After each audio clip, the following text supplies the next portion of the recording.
ಹೇಳಿ. C T Krishnamurthy, ಮಾಜಿ ನಗರಸಭಾ ಅಧ್ಯಕ್ಷ. ಹಲವಾರು ಕಡೆ ಹೋಳಿಗೆ ಮಾಡ್ತಿದ್ದಾರೆ. ಅದರಲ್ಲಿ ಕರುಕಟ್ಟೆ ಸರ್ಕಲ್ ಅಂತಂದ್ರೆ ತುಂಬಾ ಫೇಮಸ್, ವಿಶಿಷ್ಟ. ಅದ್ರ ಬಗ್ಗೆ ನೀವು ಏನು ಹೇಳಕ್ಕೆ ಇಷ್ಟಪಡ್ತೀರಿ? ನಾನು ನೋಡ್ದಂಗೆ ನಾನು ಸುಮಾರು 50 ವರ್ಷದಿಂದ ನೋಡ್ತಾ ಇದ್ದೀನಿ. ಇಂದೂ ನಾವು ಚಿಕ್ಕವರಿದ್ದಾಗ ನಡೆಸ್ತಿದ್ರು ಹಿರಿಯರು ಅಂತ ಕಾಣುತ್ತೆ. ಅದ್ರ ಉದ್ದೇಶ ಇಷ್ಟೇ, ವೆರಿ ಸಿಂಪಲ್.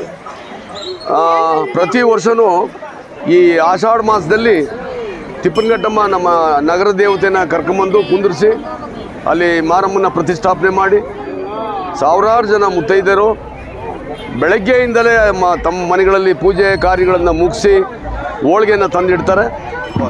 ಆಗ ಉಪವಾಸ ಇದ್ದು ಹಾಗೂ ಅದನ್ನು ಸಾಯಂಕಾಲ ಎಲ್ಲ ಈ ಗಡಿ ದಾಟಿಸ್ಬಿಟ್ಟು ನಮ್ಮೂರಿಗೆ ಏನು ರೋಗ ರುಜಿನಿ ಬರ್ದಂಗಿರಲಿ, ಒಳ್ಳೆ ಮಳೆ ಆಗಲಿ ಅನ್ನೋ ಒಂದು ದೊಡ್ಡ ಉದ್ದೇಶ.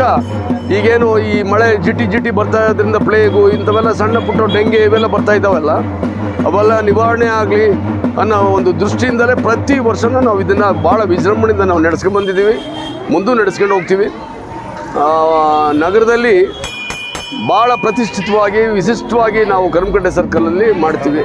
ಎಲ್ಲ ಜನಾಂಗದರೂ ಸುತ್ತಮುತ್ತಲು ಇರ್ತಕ್ಕಂಥ ಒಂದು 7-8 ವಾರ್ಡಿನ ಜನನೂ ಬಂದು ಅಲ್ಲಿ ಭಾಳ ವಿಜೃಂಭಣೆಯಿಂದ ಪೂಜೆ ಸತ್ಕಾರ್ಯದಲ್ಲಿ ಪಾಲ್ಗೊಳ್ತಾರೆ.